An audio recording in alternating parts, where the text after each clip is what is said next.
96.3 FM, The Source.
6 minutes after 9 o'clock, it's time for In the Garden with Carol Ann. Carol Ann Baldwin is here to answer your questions. Remember, this is a full hour show, so if you want to get your questions in, you got a whole hour to get them in. The number is 622-9622. Even though you have a full hour, I would encourage you, the sooner the better. Some of these answers can take a little bit of time, right, on what to do. And it looks like Joe's going to join us today. For a moment. Good morning, Carol Ann. Good morning, Larry. How you doing? And Joe, well. Good morning to you. Yeah. We had an exciting morning. I told Carol Ann I was going to take up about a minute of her time with what just happened here. Yeah. A gentleman, Kobe is his name. I got his name right finally. Yeah. Came in the studios yesterday with a whole handful of keys. That was a key ring there. That was a key ring. Oh, that was a key ring and a half. It looked like something from Harry Potter, you know, with all the keys coming out of it. And he said, my parents found this in the southeast area of town. And I said, oh. And he says, and they had a little kebab on it, I guess you want to call it. And our name was on there, WOCA, from way back in 2009 when we used to have a show on, and they had kept it on there. And there was a little number on there. He says, I'm trying to trace the owner of these keys. They were lost. Right. And I said, well, if we still have the records here, I'll look it up. Well, lo and behold, in my archives in my office, I have the 3 books that are about 5 inches thick. Wow. Of names. But the names are in alphabetical order, but the numbers are not numerical in order. Oh, no. So I had to go page by page by page by page. It was the 3rd book I found the number and her name. Of course. It's always the last one. Of course, right? yeah, almost, yeah. So I called her up, and sure enough, she was missing her keys and everything, and I connected the dots, and they met here about 10 minutes ago. And the keys were presented to her. Wow. Wow. I wonder how long, did she say, I asked her, but I was so busy over here. How long ago did she lose them? About a week. About a week ago. Oh, okay. Yeah, she just lost them. Yeah. Right. Just lost them, but still, I mean, and that was quite a key ring. I mean, I think she said something about the biggest one she was missing off of there was an office key. Oh. The other one, she wasn't real sure where all of them went anymore. I mean, when the key fob is from 2009.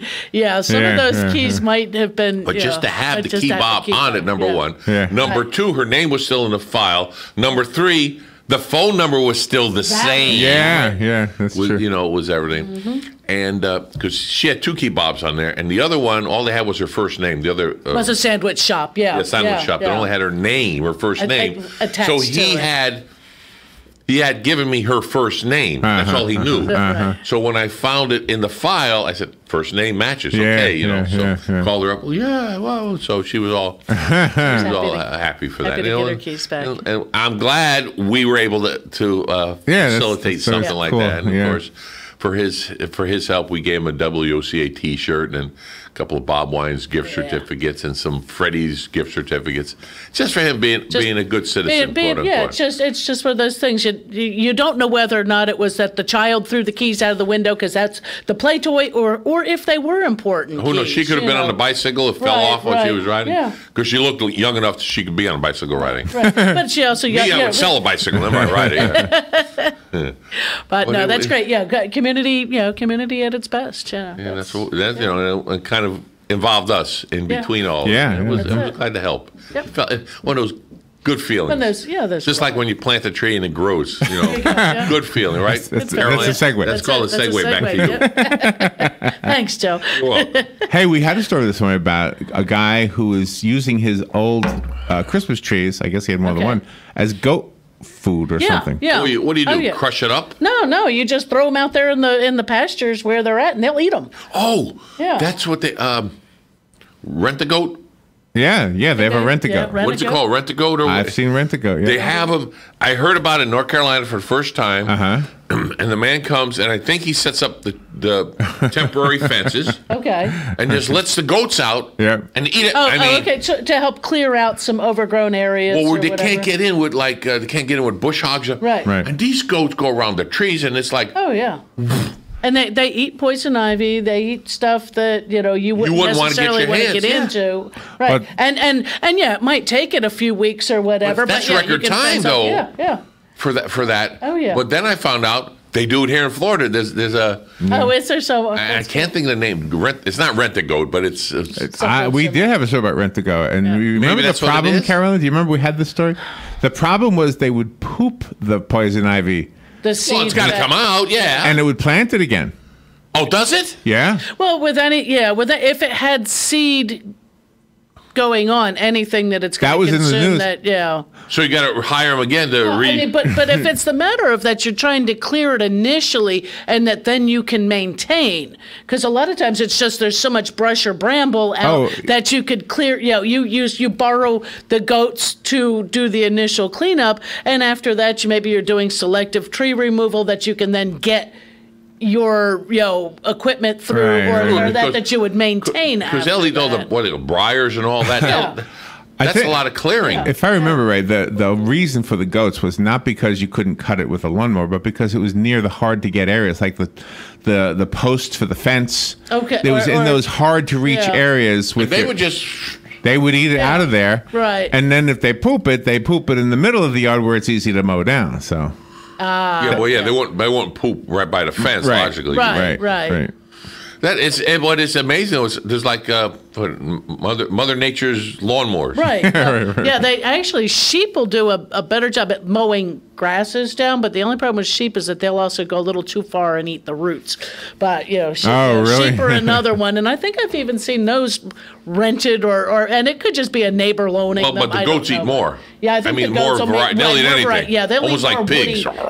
They'll eat more woody things. They'll eat a Christmas tree. Yeah. Oh my god. Yeah, that's. Well, they're not going to eat the big trunk, but they eat the needles off of it. Even though they're dried up. That's what I was surprised that's about. Granola. That they would. It's a little crunchier. Just a little. All right, you have a phone call, Carol Ann. Let me push the button and hit the button. A phone call. Good morning. You're on the air with Carol Ann. Oh, good morning, everybody. Happy New Year. Happy New Year. Oh, yeah, it is, isn't it? Yeah. Yeah, I have a question on. I have Cubanelle peppers. Okay. And they're in a tomato cage, and then I have bamboo stakes going through to go up to about 7 feet. Okay. And they're growing like crazy. Okay. And they start really easy from the seeds. Yeah. But my question would be for when the cold weather comes. Sometimes I cover them up, but if I cut those back down to about 2 feet high and start them, let them go for next year, right? Or is it better just to go ahead and put new little plants in to have a better? Well, peppers are perennial, so they will produce for several years. Big thing is don't cut them now. It's too early. Right. Yeah, it's too warm, but too cool. Wait until, say, middle of March, because normally you wouldn't be putting peppers into the ground as little plantlets until about that time because they like it, more on the warm side. And so just continue to take care of them. If they're tall, yes, cover them if it's going to get down below 32 degrees. Any cold damage, you probably would at that point nip just that off, but don't come way down. Don't do anything drastic to them. Just keep them happy right now and wait till middle of March. You could always start a couple other plants also, but you're gonna have a bushier plant this coming year. I actually had a habanero that lasted about 3 years before it got hit by the cold. But yeah, and produced, and it will continue to produce. Yeah, the Cubanelle peppers. I have 7 plants. I have so many peppers, and you have to eat peppers every day. Oh, and they're fantastic frying peppers. I love the Cubanelle. Oh, yeah. Those are so good. And just, that's a lot of plants. I don't know if you'd really want to put any more in unless you've got a source of other people going, hey, here, have some more peppers, or freezing them how quickly you can use them in that way. But just keep them, try to keep them from freezing for one, and then in spring, cut them back some and allow them to bush back out. You said they're in containers? Oh, no, they're in the ground. Okay. Well, just make sure too in spring that you get enough fertilizer to them because you haven't had the opportunity to just replace and recompost and things like that. So add some compost or some manure to the soil here, like around the first part of March, and you should be ready to go. Okay, that sounds good. Thank you very much. You're welcome. Have a great day. Okay. Thank you. You too, right? Bye-bye. Thank you. All right, we have a phone line open if you want to call in. Carol Ann is here to answer your questions, and the number is 622-9622. Carol Ann is here all the way through 10 o'clock, so you got a good 45 minutes if you want to get in. Is it nothing really drastic weather-wise, huh? No, not really. I think we got some chilly temperatures. What is it, tomorrow night? But 37, that doesn't sound too bad. That's not too bad. Some of your real tropicals might be a little sad in the morning, but I don't know whether or not I don't think I've heard anything where they've talking about any frost issues yet.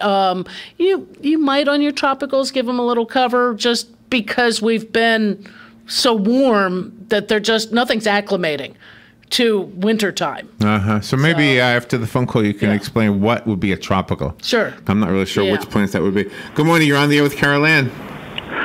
Good morning, Carol Ann, Larry, and Joe. I lived upstate New York. Was rather a hilly area, and quite a few people had like 4 or 5, maybe possibly up to 10 sheep, depending how much property they had.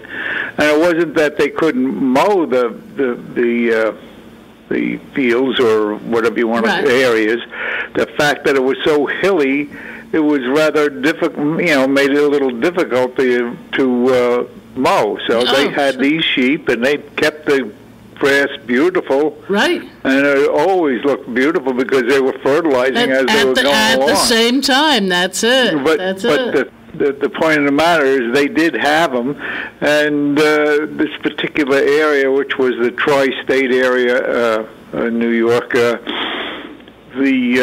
a lot of what they call cottage industries, and there were people there making wool.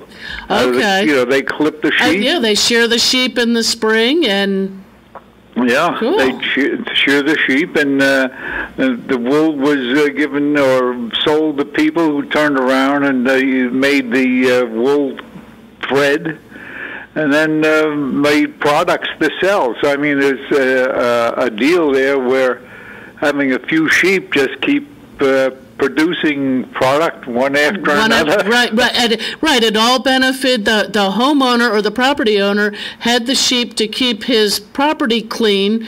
The sheep deposited fertilizer to keep it properly growing nicely, and then then the next industry of shearing, the sheep shearer and like you said, the cottage industries and stuff who made used the wool, bought the wool, sold the wool, and that's always that's what small town communities a lot of times do.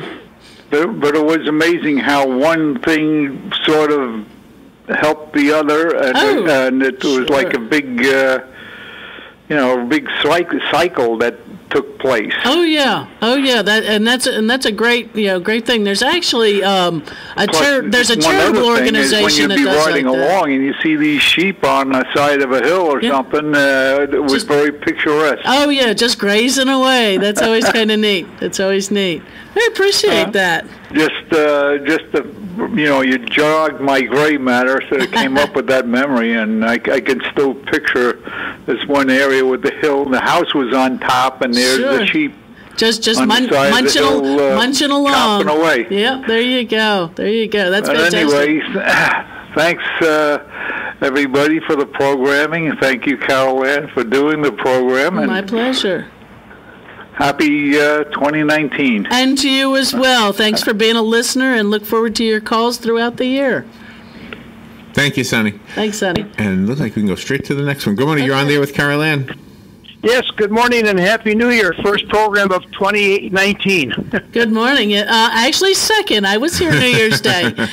You were. Oh, that's right. I get so goofed up with these holidays in the middle of the week. You don't know which is Sunday, which the holiday, and all of a sudden it's Friday again, and oh my God. Oh, I know. Yeah, this year, that time period between Christmas and New Year's was very confusing. It was tough. No better this year either, because everything will be on Thursday. You know. Right. Or I think it's Wednesday. It's going to be on Wednesday. I think it'll be Wednesday this year, because the 18 to 19 it was all on Tuesdays.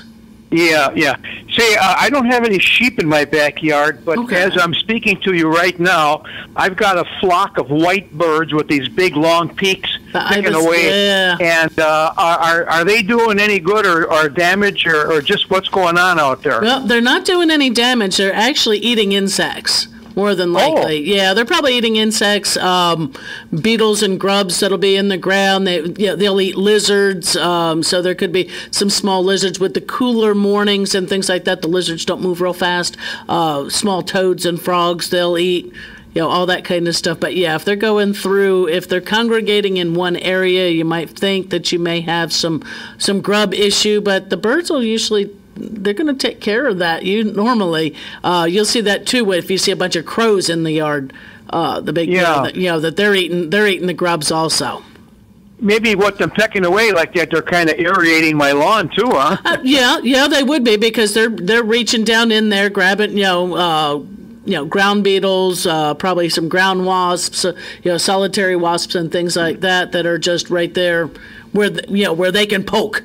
So I'm looking out the window right now, Adam, in my backyard, and there's 12 white ones and one dark brown or gray one. Now, would that dark one be like the male? No, probably a different bird. Does he have a red head or red plume on the top? No, he looks just like the white ones with the same long beak and size and everything else, except he's kind of a grayish brown. Kind of a grayish. All the other ones are solid white. Yeah, no, normally even all of those are all the same color. It's possibly just a different bird, because like the sandhill cranes are usually, you've probably seen those. They're fairly prolific in the area. I don't think it would. To have a heron through the yard is unusual. Yeah, that's the. Is that one? Larry just brought the bird up. That's an ibis. Yeah.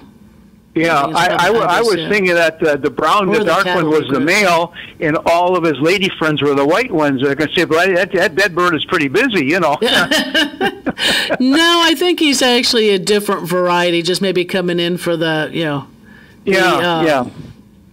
Just taking advantage of the area. Another quick question. The other day, I'm driving into the subdivision, and this yard service guy was he had his rotator spreader, and he was spreading something on a St. Augustine grass. What would he be spreading this time of year? Hopefully, just something like either. I always hate to say topsoil because topsoil has weeds.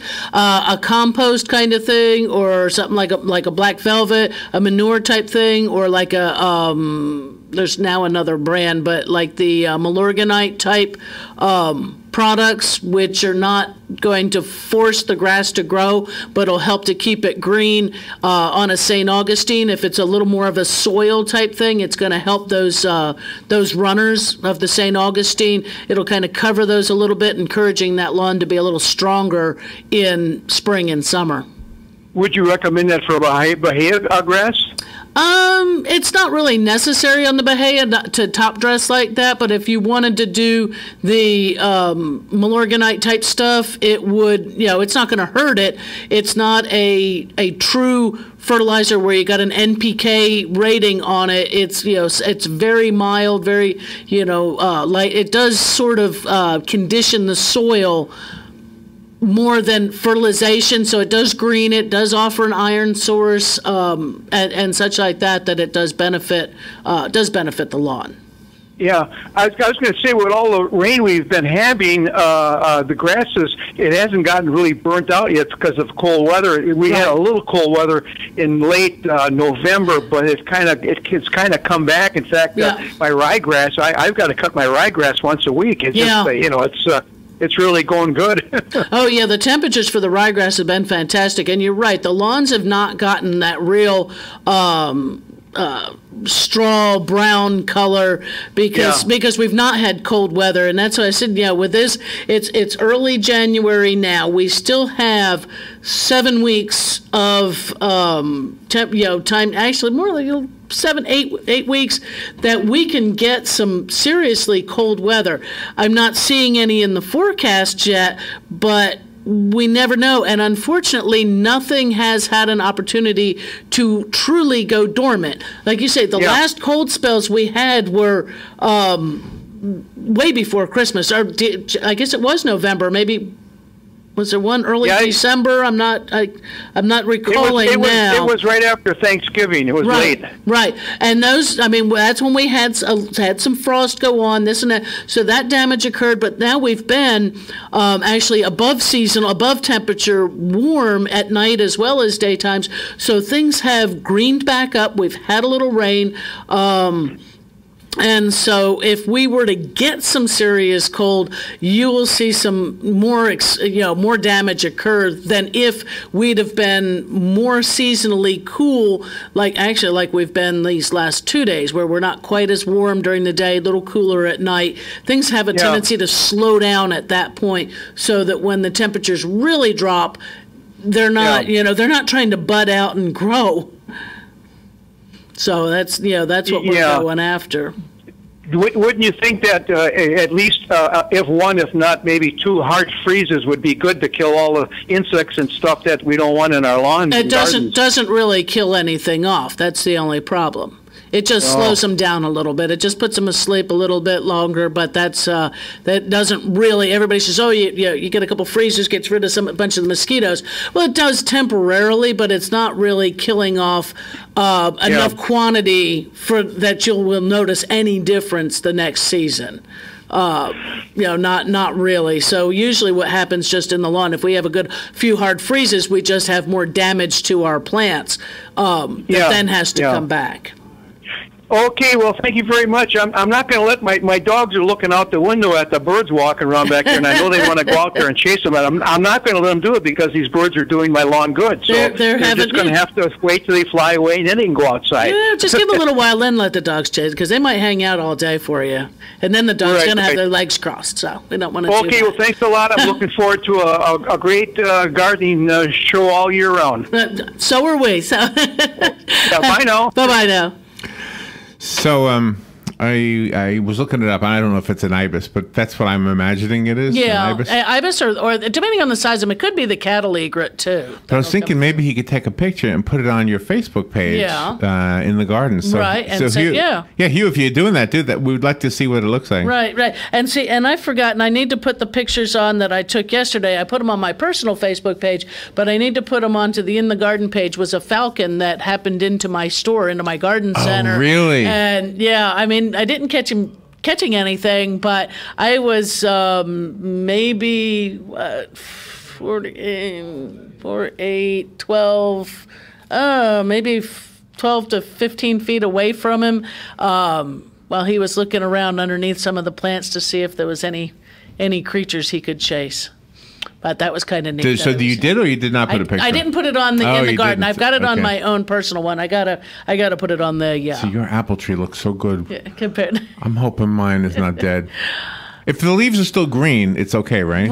Right. But there's only like 3 of them. That's okay. Really? Yeah, that's all right. Wow. Yeah, just let it. But when it gets older and it's a full-grown tree and it loses all of its leaves in the winter, that's normal, right? Right. That's not a big deal. Yeah. Not a big deal. Maybe Robin's right. I should replant it. Put it in the ground instead of in that pot. We'll see. But one thing, we just mentioned the weather. I know we're getting ready to go to the bottom of the hour news, but just looking here at the 10-day forecast, tomorrow night and Thursday night are our coldest in the next 10 days. They'll be like 37 overnight. Yeah. So that's not too bad. So we don't know past that. All right, we'll take a little break. We'll be right back. If you want to call Carol Ann, the number is 622-9622. We will be right back. Fox News, I'm Chris Foster. President Trump's been granted airtime on the major TV networks tonight at 9 Eastern to talk about border security. He said he could declare a national emergency to appropriate money for a border wall. Hispanic Caucus Chairman Joaquin Castro says Democrats would oppose the president. In Congress, in the courts, and otherwise. President Trump will use a primetime address tonight to make his case that a wall is needed to deal with what the administration is calling a humanitarian crisis. Thursday, the president will visit the border. Fox's Rachel Sutherland. National Security Advisor John Bolton has met with officials in Turkey about plans for American troops to leave Syria. Bolton says he wants assurances that Turkey won't attack America's Kurdish allies in Syria. But Turkish President Recep Tayyip Erdogan said Turkey cannot make any concessions, and those involved in terrorism will receive the necessary punishment. Fox's Simon Owen. This is Fox News.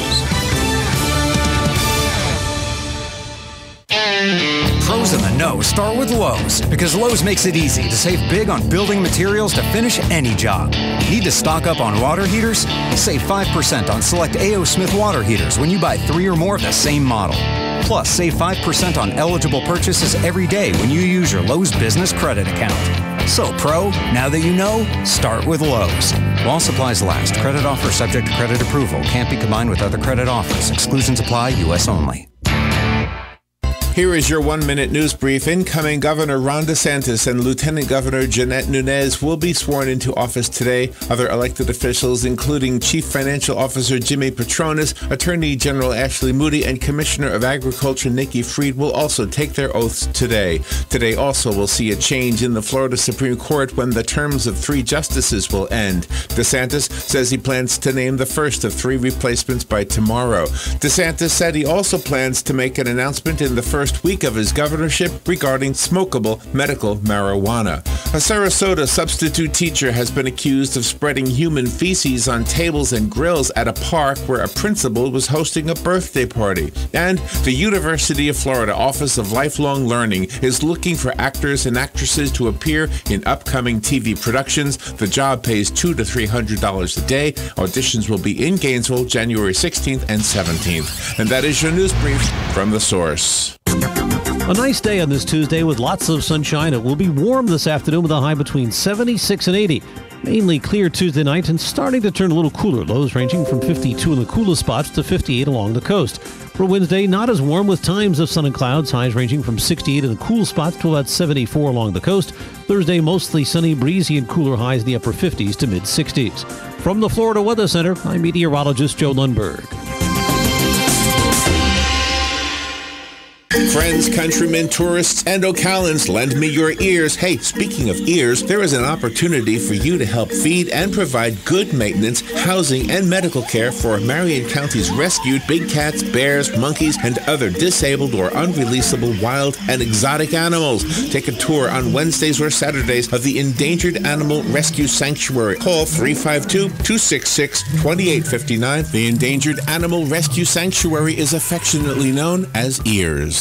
The Great American Menu lives at Freddy's Frozen Custard and Steak Burgers. Sizzling steak burgers made fresh when you order. Premium beef hot dogs, crispy shoestring fries, and Freddy's rich and creamy custard made fresh throughout the day. The classic taste enjoyed by generations of American families. Served every day at Freddy's Frozen Custard and Steak Burgers. With the most American ingredient of all, a smile. Freddy's Frozen Custard and Steak Burgers. The taste that brings you back. Travel back in time and enter a world of battling knights, dancing gypsies and mystifying magicians on 9 stages. Cheer on Royal Knights, then wander the marketplace where hundreds of artisans sell their wares at the Hogtown Medieval Fair, January 26th to 27th and February 1st to 3rd. All right. So the commercial was longer than that. 25 minutes before 10 o'clock, let's return to In the Garden with Carol Ann Baldwin. The phone lines are open. The number is 622-9622. Your questions are welcome. And we live in a very perfect place if you love gardening. It doesn't get much better than this. That's for sure. It's been a gorgeous winter. You did ask before, we had a couple callers when we mentioned something about like tender tropicals. Tropicals are those plants that don't normally, we're a subtropical. Here in Central Florida, we're considered subtropical. You get up north, it's more temperate, and we're subtropical. You get down to South Florida where you're actually a true tropical. Okay. We can grow many tropical plants up here, but we have to realize that they're tender. Or they can be burned in cold weather, or sometimes, depending on how cold it gets, how bad our winter is, it can actually kill them.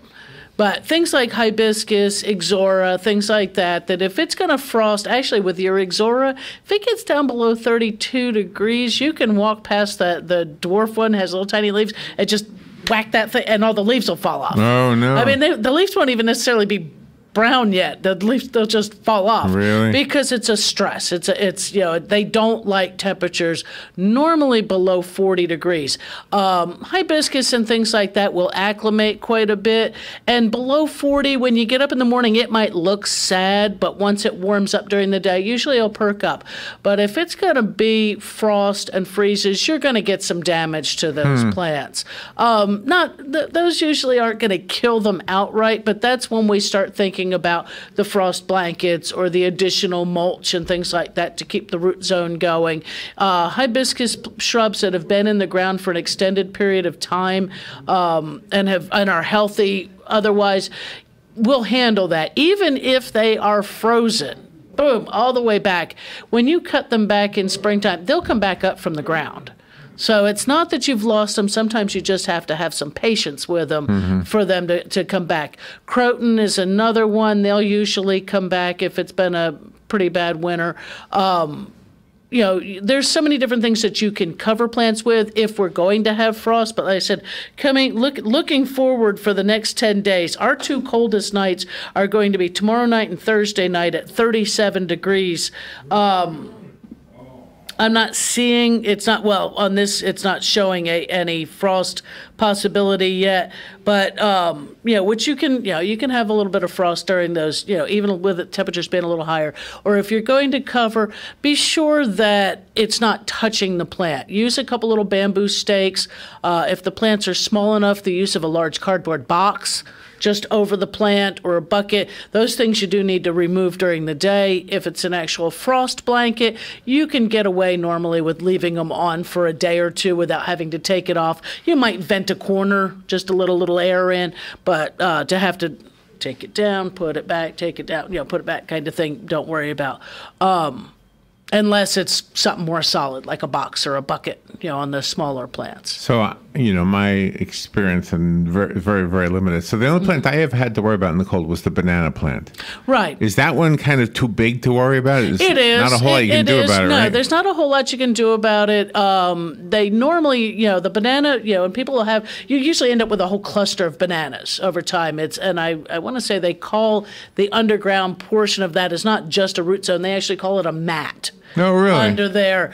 And it will, even if that great big tree freezes all the way through to the middle of it, there's other ones underground that are going to come back. So it always comes back. Yeah, it always comes back. And if it's just hit by the cold right now, you leave those leaves. Those brown, ugly leaves are insulating that trunk.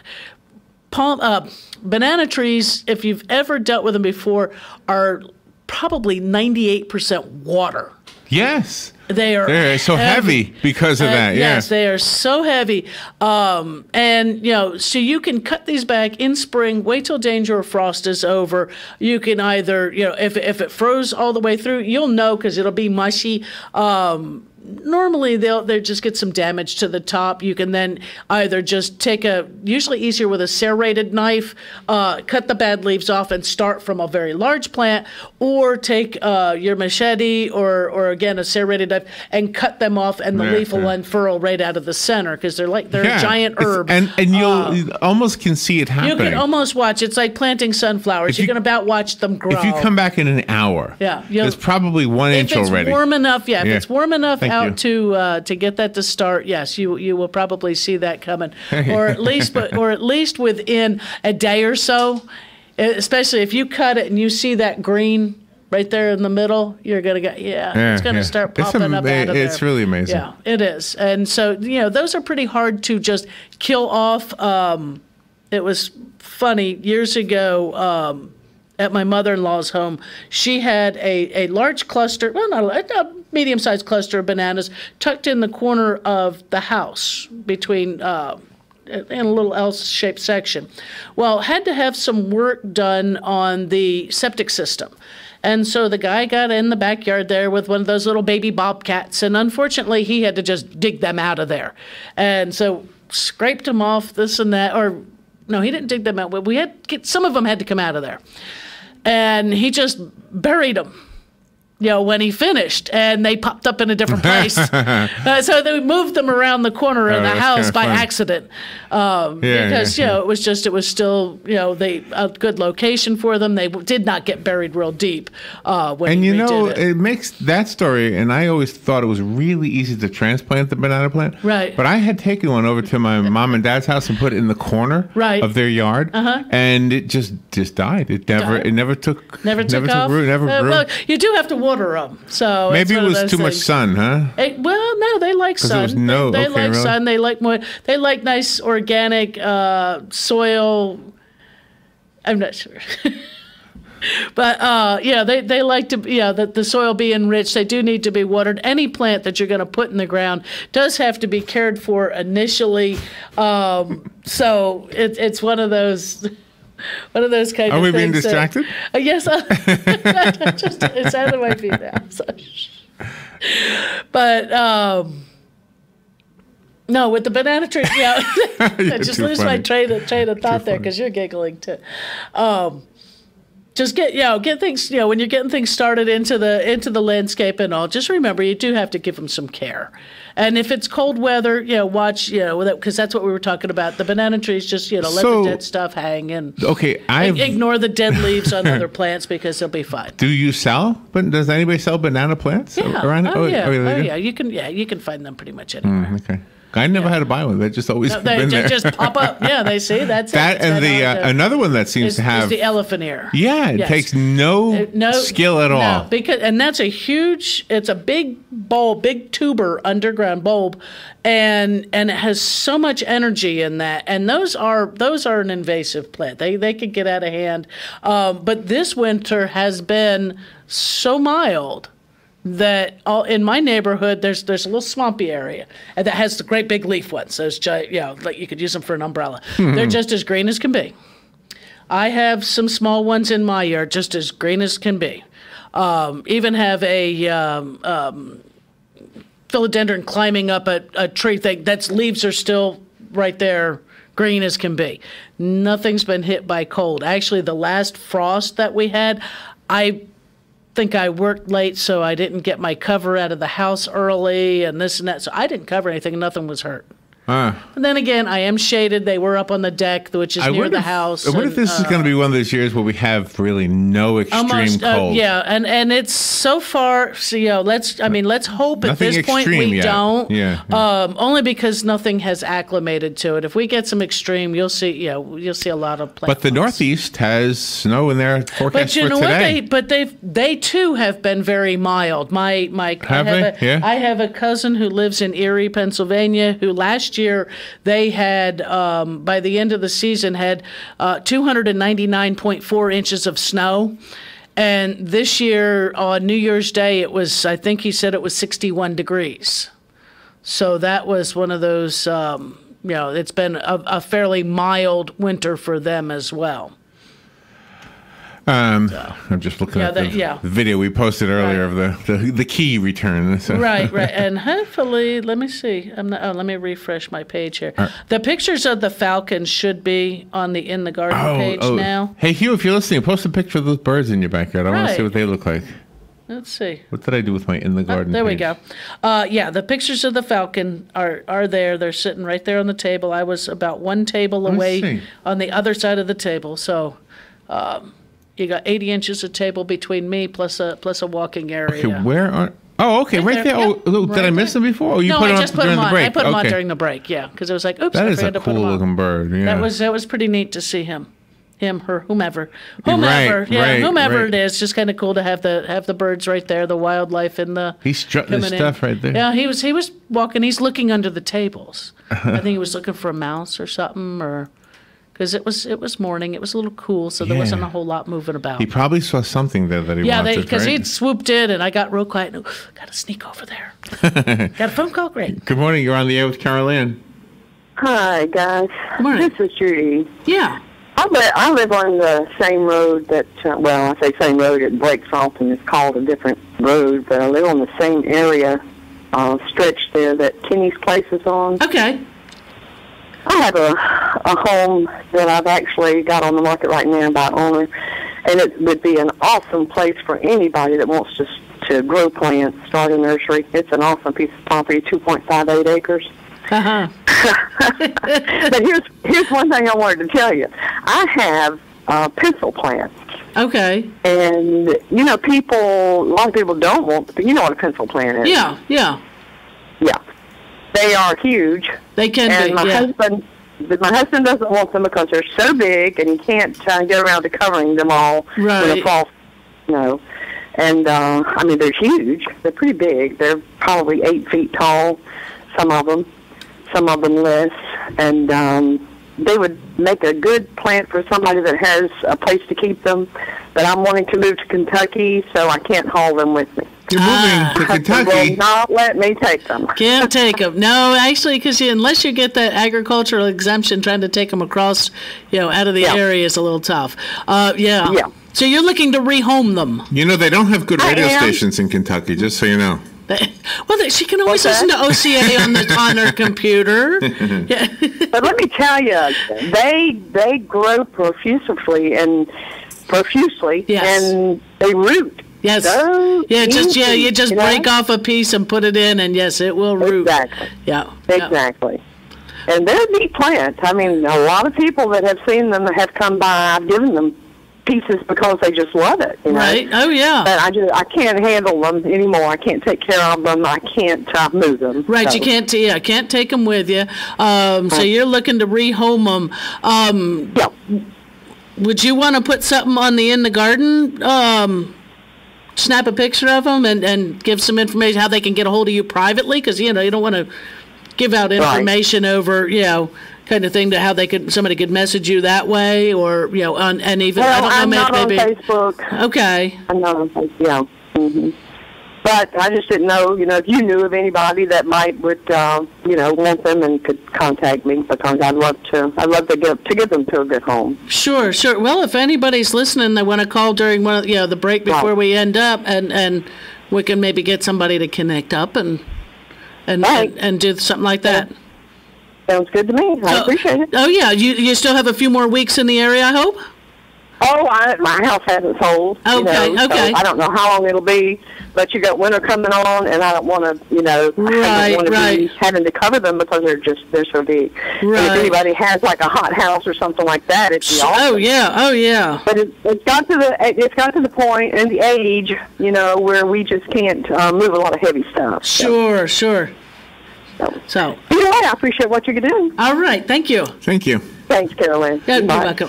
So, Kathy just posted a photo of a flower on your site. Look. Oh, okay. What is that? Let me refresh mine, because it's like if I don't refresh it, I don't get the new stuff. I love the fact that you have a site. The site makes because it's a very visual topic. Gardening is really... azaleas. Yeah. Oh, yeah, that's... shoot, is that one... I like the water droplets on it. Oh, yeah. Trying to get, being able to photograph and get those droplets to where they, are just so beautiful. I mean, sometimes they don't turn out, but today's cameras are fantastic. Yeah, it's a nice picture. They are. So everybody, if you didn't already know, Carol Ann has a companion Facebook page that goes along with the radio show. Right. The difference is instead of 1 hour a week, it's 24 hours a day, 7 days a week. Right. Yeah. If somebody's got something, I may not necessarily see it immediately. I do have a life, but we'll get to it. And I mean, anybody can can comment on it. Also, if you have the answer, to the question right away, that's great. Or if you have more questions on what that particular thing would be, that's great too. That helps us all. Everybody learns on things like that. Did you bring up this already? The thing you gave Robin? I gave her up. Yeah. No, I haven't. We haven't talked about it. Yeah, Robin posted because I brought in, and here we go. Flyer? It's on the flyer to the 25th Master Gardener Spring Festival. That's amazing. 25 years, the longest running all-in-one plant show, garden expo, educational. When you say garden expo, it's plant sale. Also, the vendors, educational programs, a 2-day event, and it's $2 to get in, and that's pretty much just helps to cover defer some of the costs on that we incur to put it on. There's a great kids zone this year that's got deal with bats and pollinators like bees and things like that. Neat displays, a worm farm, building rockets with the 4-H, face painting with the kids. Building rockets. Cool. Yeah, that's cool. That's new, I think, this year. But all kinds of seminars on choosing landscape pesticide services. Have you ever seen the Rocket Garden? Rocket Garden, the one at Kennedy? It's been years. That's what they call it. Yeah, they call it a rocket do. Yeah, it's been years since I've been down there. I need to go again. But some of the seminars will be actually selecting a landscape pesticide service, which that's something that a lot of people ask me. Who do you use? Well, I don't use somebody. I do my own thing. Yeah. But a lot of people don't have that option. They want to, they're too busy or just maybe not able to do it. But how to pick one that's good. So that's a good topic. Caring for roses, dooryard citrus, another really good one because of the issues with the citrus greening in the area and the stresses on our citrus industry now. And the university actually having not been recommending planting citrus in Florida because of that greening problem. So that's actually going to be one I may try to have to sit in on that one and learn a little bit. Water conservation and your sewer systems. Vanda orchids, Florida's native plants, wetland recharge, Ocala Wetland Recharge Park. I may have to find out what that is, because that sounds like a specific area. Landscape designs, drip irrigation, basically how to become a master gardener, butterflies and butterfly gardens, how to grow herbs, organic gardening, pruning crepe myrtles. So this will be about the proper pruning of crepe myrtles, not the crepe murder that so many like to commit. Insecticide safety. That's a big topic. I mean, because you know me, I'm always touting, read and follow the label instructions. Every label, even organic pesticides, give you instructions on how to use the product, because it's so that it's effective, but it's also for your safety as well as the safety of the environment, because there are even organic products that are not safe for bees, or can be toxic to fish and other invertebrates, things like that. So, there was a news story this morning about the red tide in the way it has affected the crabs. Right. So it's like, that does. Stone crabs? No, the stone crab and I believe a horseshoe crab, but the stone crab industry. In Sanibel Island, I guess they've lost millions of dollars because the crabs are not as hardy as they should be. Right, so they're not, And they're blaming it on the runoff from fertilizers. Well, some of the red tide, the red tide actually is a naturally occurring algae, bacteria. Okay. But I'm sure that the other is not making it any better.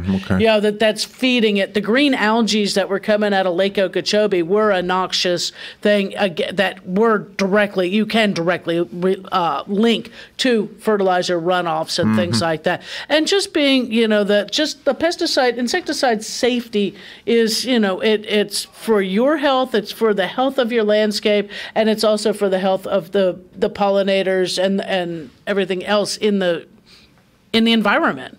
So being safe with that and attracting birds.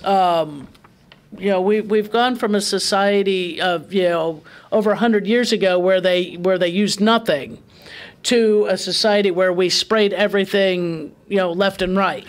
Then now we are returning back to a more minimal side of things, of attack it while the problem is small with the least harmful that we can, because we've realized the damage we've done and what we need to correct. Even the first part of the show, I was thinking to myself that somebody from 100 years ago probably would be laughing at the fact that we're talking about animals as groundskeepers. Right, because that was just the way it was done, because you didn't have a gasoline lawnmower. And you figure that the wheel REEL mower was the first mower that would have been human powered or kind of thing. I mean, goats and sheep and horses and birds cows eating the bugs and that kind of stuff. But then again, you had to keep the birds out of the gardens and field, because they would be eating also your crops. But they always that's one of the things they tell you when you're planting. What is it? The rhyme for the 5 grains of corn when you're planting corn is one's for the earth, one's for the crow, and one's for the farmer. That you got to have enough seed That's in smart there. Thinking, That you got to have enough seed in there in order to get your crop to be able to come up. Sure, yeah. So some just won't germinate, etc. But no, that we're working into as the 21st century. We're 20 years into it, 19 years into it. Things have changed very, I think dramatically. That we're changing back into better stewards of the environment. Yeah, hope so. Yeah, because we've come to realize what some of the damage that has been done. So has the first week of the year been good to you?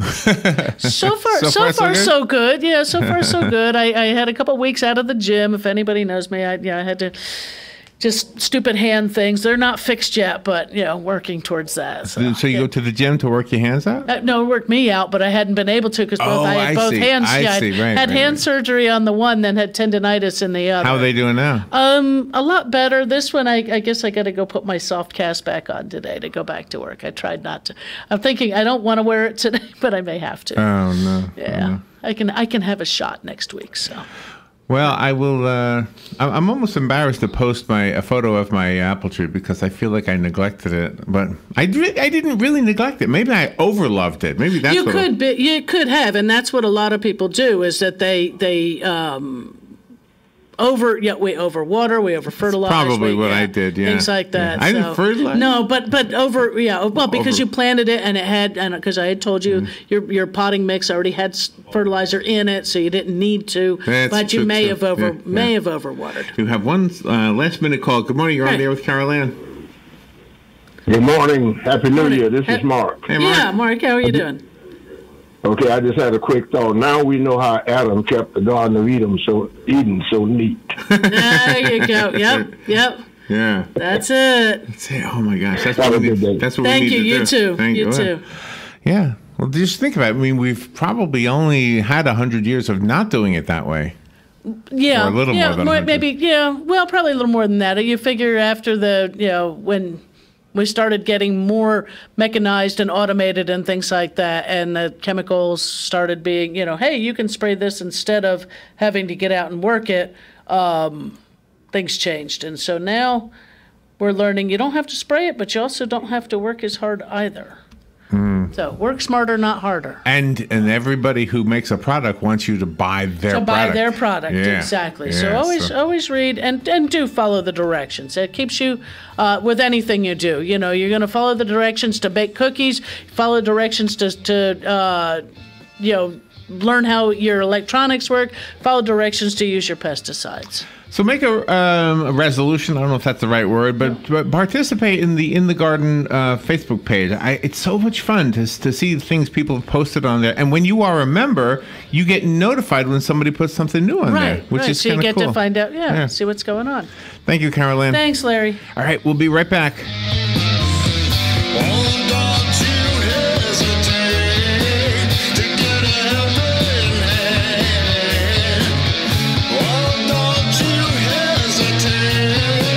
To